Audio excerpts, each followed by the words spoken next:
हैं जिनको खाना तो आता है, खाते भी हैं, पर पचता नहीं है। पहले वाले वो हैं जिनको भूख ही नहीं है, माने उनको भगवान से कोई लेना देना नहीं है, उनकी मति इस प्रकार की है।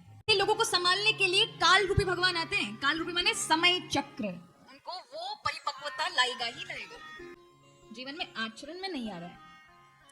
तब कृपा करने के लिए भगवान ही गुरुजनों के रूप में वैद्य बनकर जाते हैं। मीठी मीठी चीनी की गोलियां होती हैं, वो 50 केजी भी खा लो ना तो भी असर नहीं है। असर तो केवल वो 2 बूंद जो ड्रॉप डाले जाते हैं उनमें ही होता है।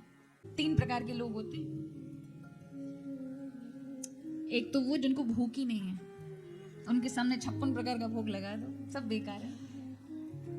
और एक है जिनको भूख है लेकिन खाना नहीं आता, खाने का तरीका नहीं पता कैसे खाएं। और तीसरे वो हैं जिनको खाना तो आता है और खाते भी हैं, पर पचता नहीं है। पहले वाले वो हैं जिनको भूख ही नहीं है, माने उनको भगवान से कोई लेना देना नहीं है, उनकी मति इस प्रकार की है कि भूख ही नहीं है, भगवान की भूख नहीं है, धर्म की भूख नहीं है। उनको लगता है कि वो जैसे वैसे ही ठीक है। ऐसे लोगों को संभालने के लिए काल रूपी भगवान आते हैं। काल रूपी माने समय चक्र, उनको वो परिपक्वता लाएगा ही लाएगा। दूसरे वो हैं जिनको खाने का तरीका नहीं पता, भूख है, जो प्रेम तो करते हैं भगवान से लेकिन पता नहीं है चले कैसे। और तीसरे वो हैं जो खाते तो हैं, सत्संग ग्रहण तो करते पर पचता नहीं है, मतलब जीवन में आचरण में नहीं आ रहा है। तब कृपा करने के लिए भगवान ही गुरुजनों के रूप में वैद्य बनकर जाते।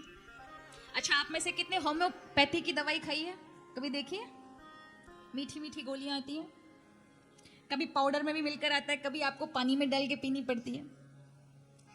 अच्छा, यदि आप होम्योपैथी की दवाई खाई होगी तो उसमें जो मीठी मीठी चीनी की गोलियां होती हैं वो 50 केजी भी खा लो ना तो भी असर नहीं है। असर तो केवल वो 2 बूंद जो ड्रॉप डाले जाते हैं उनमें ही होता है।